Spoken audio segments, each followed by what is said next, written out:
You're welcome back. This Newsfile is the most authoritative news analysis show. And yeah, your reference to lawyers. YKA Ansoyebua says that tell lawyer lecturer Yao that lawyers or not as appointees make no difference. The proof of the pudding is in the eating. We have seen some lawyers taking our country backward and to the cleanest throughout this Fourth Republic because they know the loopholes in the law to exploit, my brother. And then Danny Kwejo Ampafu, you're asking the whereabouts of Abdul Malik Kweku Bako. Of course, Kweku Bako, every year is a ritual that he does not sacrifice for any other thing. He's on leave until sometime maybe in February that you may see him here. Nado and JM could take that decision because they co-chair the transition committee, and that is Nana Abdul Wadad Omolele says that the decision about the house could have been taken by the two of them because they co-chaired that entity. And then you have Nana Sapong Ajuman Bedu. He says that please correct Honorable Inusa Fuseni. I know for a fact that Australian House is a safe house belonging to the national security. It was temporarily given to the Vice President because he was still occupying the Bank of Ghana governor's residence whilst a new residence was being built. Okay, so that's what you also have to say. And then this one from, okay, didn't really get your name. Your name is Government. He says from New York. He says, so if we give all this to John Mahama and he comes back in 2020 and win, will we give him another retirement after 2024? No, it will not happen. Ibrahim Kopa in Tamale says that ministries are not created in a vacuum. Ministries are created based on the aspirations of the president of the day and the exigencies of the time. For instance, the Dumso became a problem of the day. The erstwhile NDC, through it, was thought it necessary to give it a dedicated ministry for that sector. Ata Imoro in Walensee says, if I take a look at the caliber of persons appointed by His Excellency, I see a brighter future. The size, though, ex-President Mahama could have done himself and democracy a lot of good if he had complied with the law by vacating his residence a day before the swearing in of Nana Adodankwa, so that the state will now think of providing him and former President Kufuor their desired residence. Benjamin Osei Jamira in Edinburgh says that I have been thinking for some time now, how on earth at all can John Mahama even conceive of such an idea of having a state bungalow as part of his retirement benefit? Whoever advised him did him a great disservice. And the NDC should note that Nanado did not facilitate the rejection. It says we, the citizens, who disagreed strongly.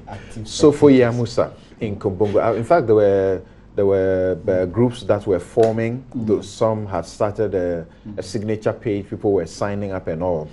Sofoya Musa in Kumbungu says that the request, the former president, is unwarranted and should have been avoided. Upon all the luxury and largesse the former president and the brother Ibrahim Mahama enjoyed, they still do not have a comfortable place to live. Well, if they are entitled, why not? Indeed, Ghanaians are so disappointed in His Excellency, the former president, John Mahama. Okay, so thank you for your messages there. Let's get back to the issues to be looked at. Let me bring you this complaint by the NDC. The NDC leadership held a press conference and they were very concerned, particularly that some of their members had been hurt in this, takeovers, talk about the passport office, wherever it is, DVLA or where, people were going around the place and trying to seize all sorts of things. And some people have actually been arrested, including a constituency executive of the NPP. And the police has promised that they will prosecute them and also issue some warning. Let's hear what the NDC had to say about the seizures. It is common knowledge that the invisible forces were used by Nana Akufo-Addo to unleash mayhem on his own party members when he was an opposition leader. Is Nana Akufo-Addo saying he is not aware of the ghoulish conduct of his invisible forces? Or is it true that we are hearing, that the invisible forces are working with the tacit approval of their boss, Nana Akufo-Addo? For how long is Nana Akufo-Addo going to support his hoodlums to unleash mayhem on innocent Ghanaians and state institutions? Nana Akufo-Addo's lack of positive and unifying leadership skills as opposition leader seriously wounded the NPP. Never should he mislead himself into believing that Ghanaians shall allow him to wound and divide this dear country of ours. The beastly conduct of Nana Akufo-Addo's invisible forces will no longer be countenanced. Right, so that is the NDC's Kofi Potofi. Honorable Minister Hussaini, first of all, this reaction, is it really measured? Well, it's more than measured. Is it? More than measured. Okay. Now, we went to an election. We fought the election on equal grounds. Ghanaians overwhelmingly voted for Nana Akufo-Addo. He won. What was left for us to do was to do the transition and hand over executive authority to him. Thereafter, hand over executive authority to him is to steer the affairs of state, so that the welfare of the citizens of this country, the well-being and the prosperity of the nation will be guaranteed. In fact, this is what we have voted Nana Akufo-Addo to do. It's incumbent on Nana Akufo-Addo and all those who supported him to get to where he's gotten to understand that to be able to achieve these objectives, this country must be peaceful. Indeed, we need peace to develop. The point of this press conference is that Nana Addo is responsible for those he's rampaging mobs. He's responsible. Yes, because he's our president. Okay. He's the one we voted into office. And so he's the one to call them to order. He's government. I told you at the beginning of this discussion, he's government. It's been quite, very unfortunate and quite sad that he's not made a statement on this one. I'm sure if he had made a statement, the invisible forces would have disappeared. After all, they are invisible. Now, but you see, did you follow his victory speech? I followed. That's why I'm able to refer to sections of his victory speech. I followed keenly. Victory speech, not the swearing-in speech. Okay, no, I didn't follow his victory speech. At that time, he called for the supporters to celebrate in moderation and to be lawful in the process. But this is not moderation. Your chairman says he is deliberately, he's behind these people deliberately doing these things. But are you thinking that what the invisible forces are doing is celebrating in moderation? They are not. And so if you are a keen observer and a dispassionate observer like you can then come to the conclusion that this is not moderation, what about the one holding the executive authority? He should first see it. But why is it so? The invisible forces are stakeholders in Nana Akufo-Addo's government. They contested keenly, and Nana Akufo-Addo used competition.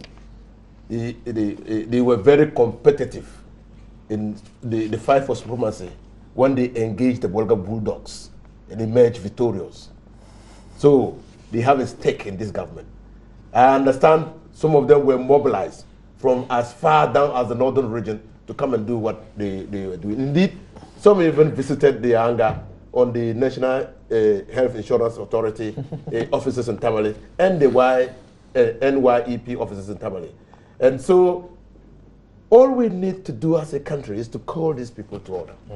We need to call them to order. I mean, look, our democracy. Right. When you in Parliament, the majority leader now, Haruna Idrisu got up to make Minority. a statement.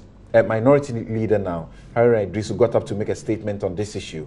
He admitted that it's not a new phenomenon. Yeah. It has never been. Then the question is, if you say Nanado is deliberately behind these guys, can the same be said of what happened right after the NDC won in 2008? Some said, I'm going to quote the maker of the statement. Obim Menu of blessed memory has said some time ago, I think in 1979, that repeating mistakes have never been considered as experience. The fact that it has happened in the past doesn't justify what is happening now. Never. Why are historians want to say that the president? My question is not about the justification. The question is about then, were they deliberately put out by the NDC or the president-elect then? Well, in 2009, that was when it happened. And I categorically listened to President Mills call people to order. Okay, thank you. And he had said in his speech that in fact, we took issue with him. He had said in his inaugural speech that he's a father for all. Right. Mustafa, so why do you do this? Put these people out deliberately and for them to cause such mayhem, going about destroying public property, engaging in lawlessness? Well, lawlessness is a crime, and we have said so, and we have called on the police to do their work, arrest people who break the law, and take them through the procedure for dealing with people who break the law. I think that that is what we can do under the circumstances. Because as I sit here and I talk to you, and I say that the police should arrest anybody who does that and take them through the processes of law. And as we speak, somebody is in Hamili and vandalizing the property. How do you blame me or the president for whom I speak for somebody's act of deviance? The general secretary of the party, if it is true that indeed these people are NPP people, because as for matters of politics and shenanigans and subterfuge and so on, there are people who can clothe themselves in the garb of another identity and use that to exact such crimes in order to foist the bad name on the other group. So, first of all, we just assume that there are Ghanaians out there, allegedly NPP people, who are causing mayhem and At least some have been arrested, and so, an NPP executive has been arrested. Thank you. So if they have been arrested and the law is going to deal with them, so be it. So it means that the statements that we have issued asking the police to deal with such people is working. The NDC and you are wants not going to hear from Nanado. You are not going to find, but he speaks through me. And I made those statements on radio, on television, everywhere. The day they came to the Jubilee House for the naming of ministers. After that, after he, basically clothed me with the authority to speak on his behalf, not the information minister bit, but that I am president. That one, I don't need parliamentary consent to speak. I said it to the people, that anybody who is out there and causing violence in the name of the MPP is committing a crime, and then they should be dealt with. I think that's as far as the president can go in doing this matter, because he cannot go around and physically arrest people. Mr. Janto, what do you say? Because Mustafa is saying this. We have heard the party's acting chairman, Freddie Blay, say that in some of the instances, there is justification for it, and that these people are out there protecting public property. Sammy, I don't understand. I really don't understand Ahmed, yes? I don't understand Ahmed's position. Look, the president is the first gentleman of this country. The president is the #1 person who speaks, and people would if they don't want to even take the police's utterances or his utterances, if the president speaks, they will take it. Why is he silent? Did the president get there by himself? It's the people of this country that voted the president there. The president has told you that this is my beloved son. When he speaks, listen to him. There are certain, he has said so categorically. There are certain issues that come up. You need the voice of the president to stop it. Certain issues. Look at the kind of things that they have been taking over. Supporters take over Temamoto Way toll booth. Seize public toilets. Seize circle interchange management. School feeding. Take over public toilets in Kofodia. Tema Harbour to take. Look at these institutions they are taking over. Don't you think we want to hear the voice of the president? Whatever the case is, these nominees that they've put in place, have they been approved by Parliament? They haven't. The only one at this particular moment in time who has been approved by the whole country is the president. What does it take for the president to say, if MPP supporters are part and parcel of this act, stop it? And then work in consonance with the police to make sure that it stops. So we are going back to the era of couching the president in a cocoon. And just because he has a spokesperson, we can't hear his voice. I think it's wrong. I think it shouldn't be done. Because this goes down into the dungeons of, traversing law and order. And the MPP said they are law and order party. And what does it take for the president to say something? What does it take? What does it stop? Does it spoil anything? Does it actually spoil his position as a president? No, it doesn't. I would have thought. Does that make him complicit? It could make him complicit. Why not? Why not? Why not? When we have grievances, and that was one particular reason why the SYNDC government have been thrown out. Because there were certain things that the president then got information from people around who were supposed to give him information, and the information was wrong. Typical example was when he came to Parliament, President Mahama came to Parliament to talk about the Dumso issue, and some of the information that he was given turned out not to be right.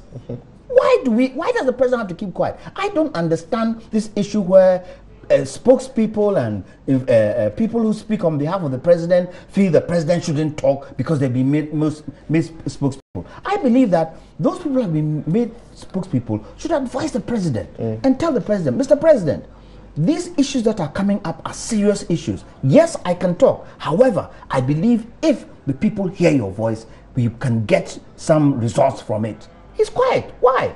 When he came and he was talking about the nominees, at least he could have made a statement there. He could have said something there because people want to hear the president. When you look at the majority that he got in the votes, it goes to show that people have some trust in him and people will take what he says. So why is he quiet? Then you get the chairman of the MPP saying that why should the president talk? If anything at all, it is he, the chairman, who they should come to. Has he been able to stop them?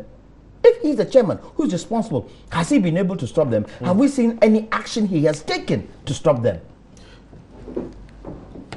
For time, I think I would hold on. I think that the practice whereby the police turn a proverbial blind eye to criminality encourages the behavior and helps to perpetuate this cyclical repetition when one party is replaced by the other, quote unquote. And that is said by Professor Ken Ajiman Atefa, who is the dean of your law faculty at the Central University. What do you, how do you process what is going on? That I have nothing more useful to add to what he had just said, except that I think there's a lot of grammar in it. And then it's usual of my good friend. Why do you think the police behaves the way he says? They are indolent. Yes, they seem scared. Why? You see, it's also because it gets to a time that, in my view, when there is a change, the personality of government, people now want to seek favors. The IGP thinks he may be removed. The CDS thinks he may be removed. And they have been removed in the past. And so, why should I do what may not be in favor of the person who has the capacity to retain me? At the detriment of the country. Oh no, I'm just raising matters. These are matters that are, for me, they are factual to me. So until we let, number one, we let new governments understand that these are people who are acting for the state or performing functions for the state, and so it shouldn't matter who is in government. And until those persons holding the office also see themselves as persons who are servants of the people of Ghana. Too many times you see people thinking that because the president appoints me, my ultimate commitment and loyalty is to the president, because he can also remove me. But if you see, you are reminded that though the president appoints you, he doesn't pay you. Your salary is not paid by him. Somebody also appointed the president, and that person, the people of Ghana.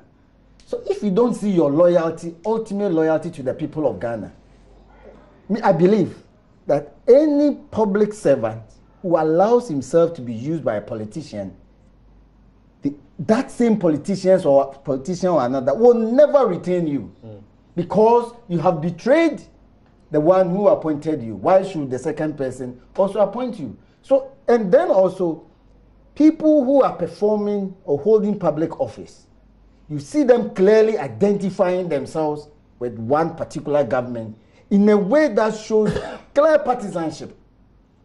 And so, and it is condemnable, I'm not saying it is correct, but then Honorable Haruna put it exactly so, the way I hold it. But there is a time to change this thing. Because, you see, I think even in 2009, if you were around the court, the course list was hugely populated, if you like, by cases involving ownership of public toilets and public bath facilities. And the amount of money we understand people got from it, some say it's a gold mine. I think it's more than an oil field. Huge amounts of money, because the incumbent thinks that, well, you remove our people. And I've said it elsewhere that if these people are MPP people, they should recognize that if they continue this way, then next time they will be in opposition. Okay. My production instructions are that we are running out of time, so we can quickly look at what is happening now. About, for example, yesterday we're told that a letter had issued out of the presidency to the chief executive of Cocoa Board, Stephen Oponi, doctor, asking him to hand over by 5 p.m. of yesterday, and so on. People are saying, why should that go on? What do you have to say about it? Yeah. Well, thank you very much. I think if you look at section 14 of the... I remember that the MMDCs have all been asked to go. Yes, if you look at section 14 of the Presidential Transition Act, it says transitional provisions that on the assumption of office of the person elected as president, a person holding any of the offices specified in the schedule, that's schedule 14, the schedule under section 14, shall cease to hold that office and shall be paid the relevant retirement benefits and the enjoyment of facilities as provided by law. What are these? One, persons holding office under the Presidential Office Act 1993. Ministers and deputy ministers, regional ministers and deputy ministers, special assistants, special aides, non-career ambassadors, and high commissioners, and then more importantly here, persons appointed by the president or a minister of state as members of statutory boards and corporations.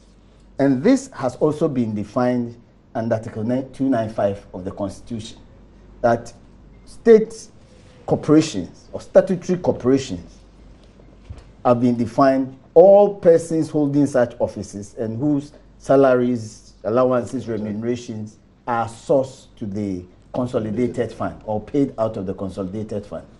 So the position is that this law is quite clear that on 7th January this year, such persons, the Cocoa Board and so on, including even Bank of Ghana, they cease, as the board, they cease to be persons who hold such public offices.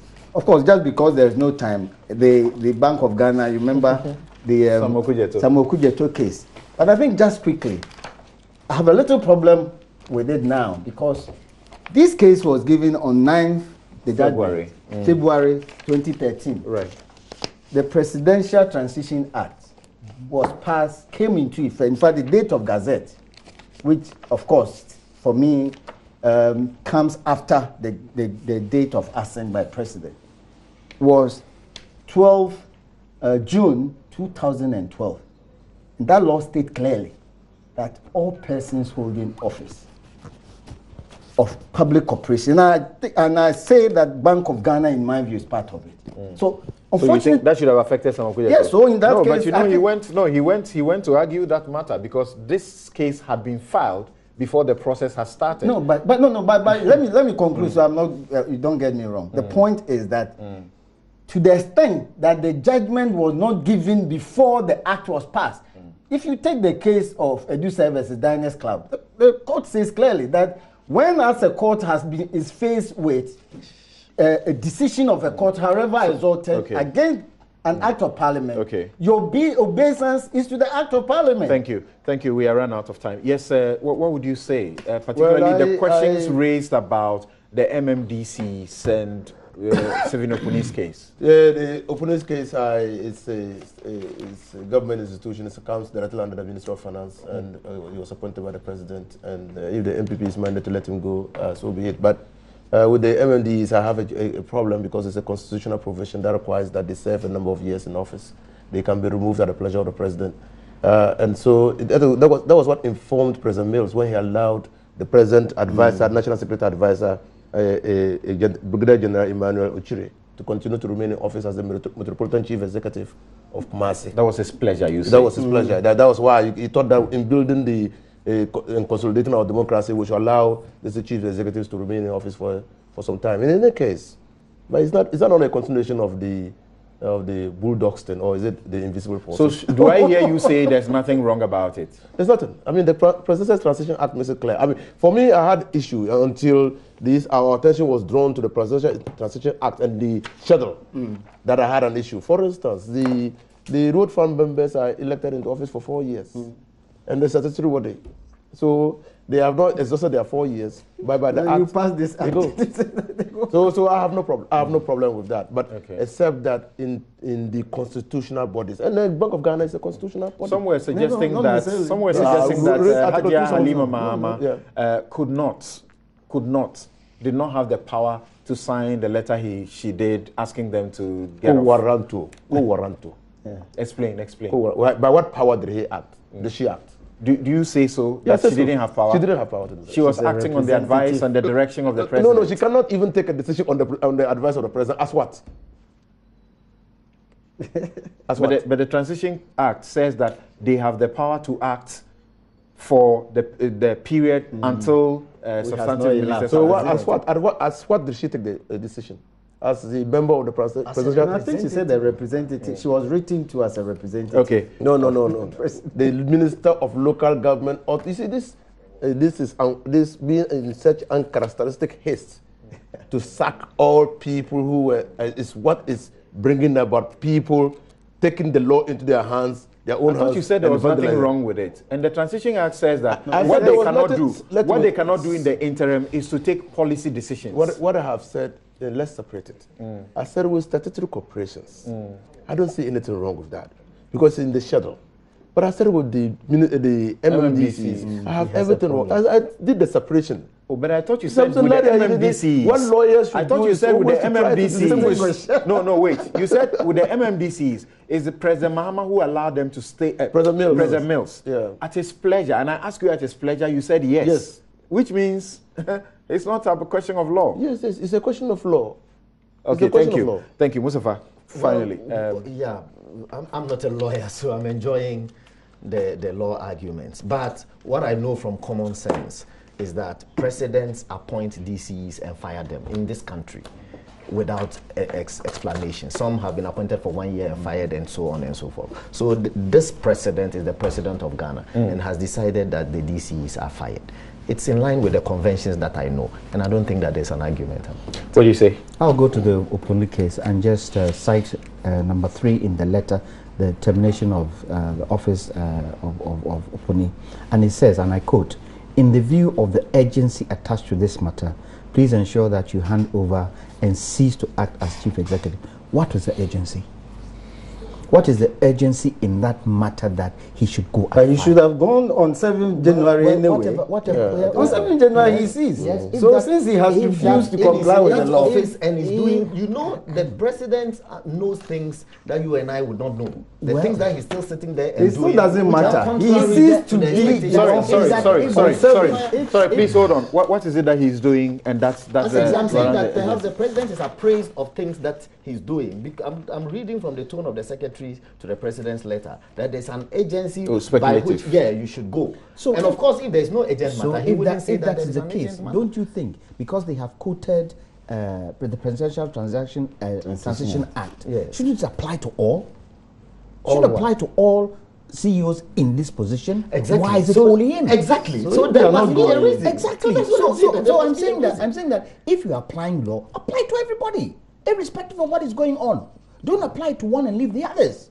That's what I didn't see right with it. He's doing that the president thinks. How do we know others aren't doing it? How do we know others aren't doing it? The fact is that all the others who are still in power, they are there unlawfully. That's all. Then do it. If you read the Presidential Transition Act, you come to the conclusion that all of them are. They should have had their handing over ready. They could have done what. They could have done what Aliva had done. Yes. Okay. Just hand over 30 days before election. Okay. Thank you very much, all of you. And this show has been brought to you by the candid sponsorship of Bank of Africa, strong as a group and close as a partner. Also by MTN, welcome to the New World ACAP Compost Fertilizer, truly natural. And White Temple Agency, a luxury you can afford. My outfit, as always, by Latida. My guests have been Yao Pong, he's a lawyer and teaches at the Central University. Kwame Jantwa is a senior member, the CPP, is vice chair of PIAC and commissioner at the NDPC. Alhaji Nusa Hussaini is MP Tamale Central and former minister Roads and Highways. And Mustafa Abdul Hamid is presidential spokesperson and minister designate for information. I'm Samson Ladi Anyanini. Have a good afternoon.